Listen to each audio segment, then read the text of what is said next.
So we've talked a bit about what games are, and we've talked about games in relation to art and to culture more generally.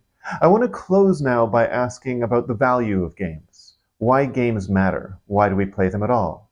And it can be easy to dismiss play and games as frivolous or idle activities. I think this is one reason why they don't get as much scholarly attention as, literature or politics or art or whatever else. But I think there's good reason to think that at least thinking about games and play is one way of helping us think about what a good life is. And one obvious reason for thinking that we might get some insight into the nature of the good life by thinking about play and games is that playing is what philosophers call an intrinsically valuable activity. It's something we do simply for its own sake. And generally, when philosophers think about what it is that makes a good life good, they tend to focus in on these intrinsically valuable activities.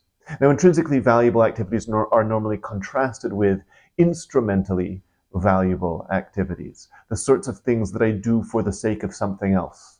So, for example, I take the bus not because being on a bus brings me immense pleasure, but because the bus will get me somewhere I want to be. Taking the bus is a purely instrumentally valuable activity for me. I'm doing it for the sake of getting to the place that I'm taking the bus to get to. And so, in that sense, when we're trying to figure out what is good in a life, we want to start by thinking about what are the intrinsically valuable activities? What are those things that we do that all the other things we do for the sake of? So if taking the bus is an instrumentally valuable activity, presumably I'm doing it for the sake of something else that has greater intrinsic value to me. Maybe I'm taking the bus to get to work. Maybe work itself is instrumentally valuable. It's something that helps me earn money, but then I'm earning money for the sake of something else. And there's always this question of what is it for the sake of which I'm doing all these other things that I might not intrinsically value? And so part of the thought then is that if games are one of the things, if playing is one of the things that we value for its own sake, I don't play, often at least, I don't play for the sake of some other thing, but simply for its own sake, that then suggests that perhaps playing gives us some insight into the nature of intrinsic value and what it is that we value most in life.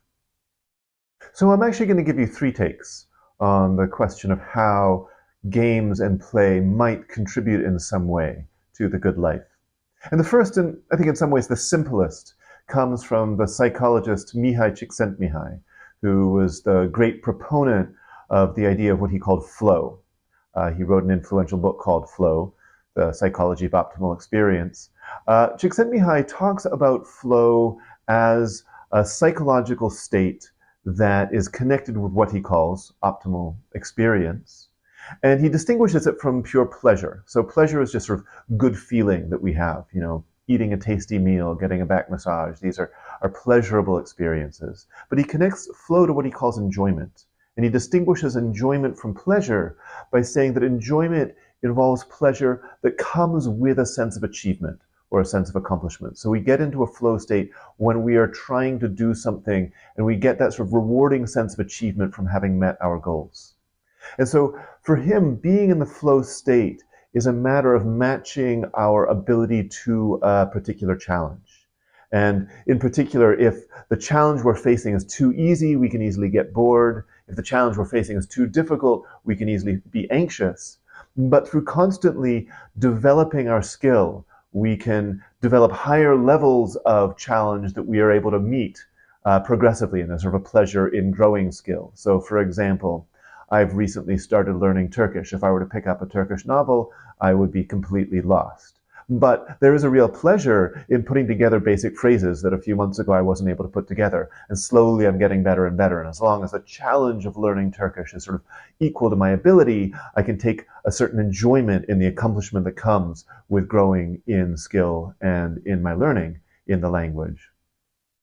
And one of the points then about games in this connection is that games are essentially tools that have been engineered to create these sorts of flow states. So you see this, I think, most notably with video games, where in video games you often have this level system where you pass one level and the next level is more difficult, and the level after that is more difficult. And it's as if in the first level you have to sort of build the skills to match a certain challenge. And then once you have, you can move on to the next level where the challenge is even higher, so you have to develop further skills.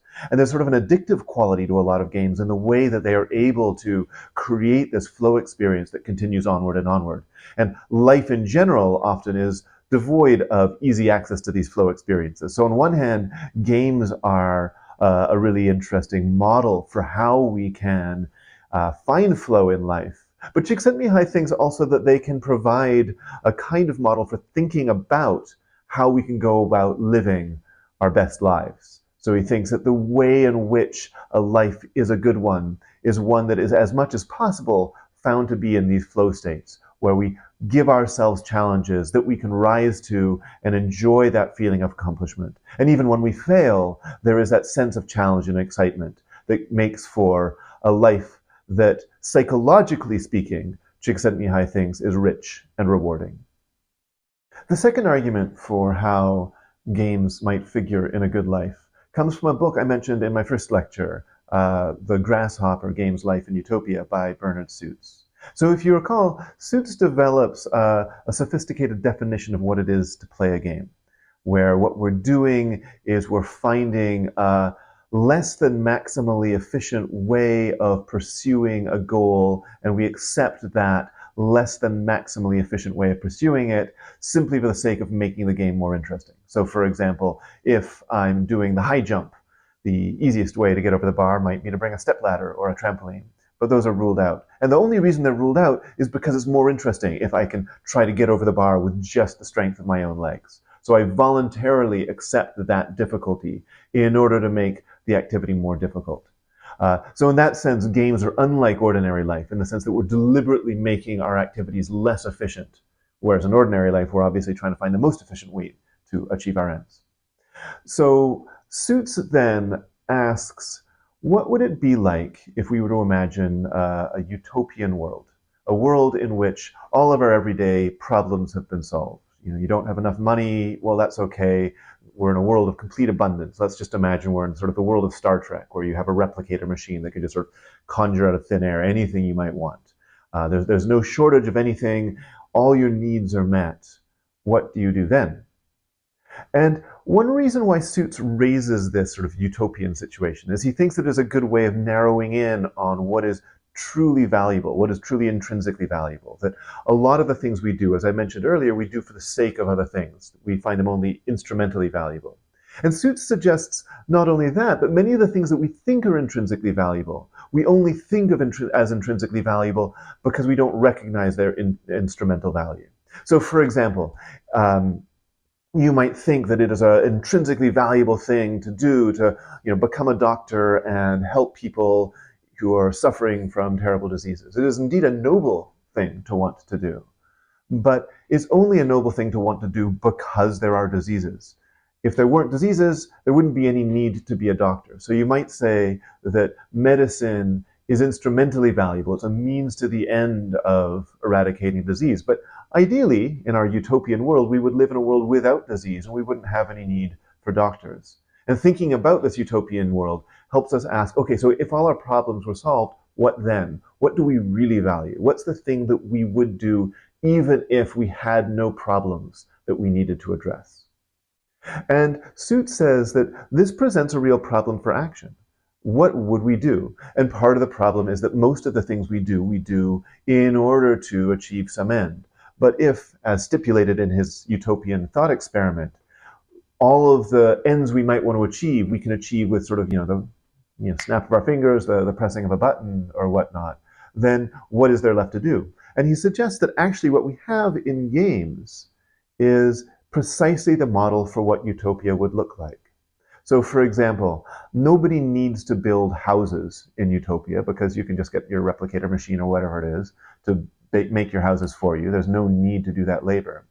But somebody in a kind of artisanal spirit might take it upon themselves to build a house the old-fashioned way. They want to practice that skill. They find it an interesting challenge, so they kind of go to the hardware store, buy all the tools, and they decide they're going to build their house themselves. Well, says Suits, that's great, and that is an activity that somebody might choose to do in Utopia. But by his definition, what they're doing is they're playing a game. that they're taking a less than maximally efficient route to doing the thing to achieving the thing that they want, right? The most efficient way to get a house is just to put your replicator machine button and have the house show up. So building it yourself with your own damn tools is a less than maximally efficient way of doing it. And what's more, the person who does that is doing it simply for the sake of making that activity possible, which is exactly what Seuss's definition of a game is. And so he wants us to see that all of the activities that we actually find most valuable in life are the ones that we would do even if we didn't have to do them. And those are the activities that, as far as Seuss is concerned, have the structure of games. So we can see in the structure of games, even though we personally are not in Utopia, we can see in the structure of games something about the nature of what the human good is. That according to Seuss, what we see in thinking about games in this way is that the activities that we most prize, the things that we take to be the most valuable, are the ones that in some way resemble games. The third way of thinking about games in relation to the good life is to think of life itself as one big game. And this is an idea that has surprising and widespread currency. You find mentions of this idea in ancient Greek thought, in Heraclitus and even Plato. In the Roman Stoic Epictetus, there are several mentions of the idea that if we just regard the business of life as one big game, we don't need to worry quite so much. You find this idea come up in Advaita Vedanta in Indian thought, notably the Kashmiri Shaivite philosopher Abhinavagupta talks at several points about all of existence as created through the play of the god Shiva, so that we can see ourselves as just sort of offshoots of the play of Shiva. Nietzsche talks about how he can think of no way of approaching great tasks except as play. And you find this theme in a lot of literary texts as well, from The Glass Bead Game by Hermann Hesse to Through the Looking Glass by Lewis Carroll, to various works of young adult fiction like Ender's Game and so on and so forth. So it's an idea that has a lot of currency from ancient Greece down to the present day. And I think the prevailing thought, at least the good version, right? So especially in a lot of the young adult fiction, it's often this sort of more sinister version where there's some sort of, evil controller who is sort of forcing us all to play a game that is not a game for us. But to the extent that we can see ourselves as part of the game, as for example Epictetus wants us to, the thought is something like all of the things that worry you should regard as part of a game. And if you regard them as part of a game, then they won't trouble you in quite the same way. Now, one way of thinking about this is to think about a particular feature of games. And this is something that gets highlighted, among other things, by Bernard Suits, as well as by Thi Nguyen, which is the inversion of means and ends in a game. So in ordinary life, we aim at particular ends and we choose the means that will best serve those ends. I want to get to the other side of town, so I will take a bus and then a tram, say. Those are the means to the end that I've already predetermined. But the reverse is true, it seems, in games. If you think about basketball as a game where you're trying to get a ball through a hoop, it's not like there's anything about getting that ball through that hoop that in itself matters to us. It's rather that we've decided to choose that end because it creates for the interesting challenge of playing the game. In a sense, you might say we've chosen the end for the sake of the means, namely the activity of striving to get the ball through the hoop. And I think the thought in a lot of these kind of positive ways of thinking about life as a game is to do that inversion, rather than see certain goals that you must achieve and then stress out about whether or not you can achieve them. Rather, think about the struggle itself as the thing that you're interested in, so that the ends that you're aiming at are, as it were, almost arbitrary in the same way that getting a ball through a hoop is, so long as you are finding interesting ways of working toward that end. And as in a game, then also the thought is you don't have to get too upset if you lose. That it would be great to win, but when things don't work out quite the way you'd hoped, that's no big deal. And I think this is especially a thought that you find in Epictetus, who emphasizes the idea that, you play the game and the game sometimes goes your way and sometimes it doesn't. And then you just have to shrug and let it go.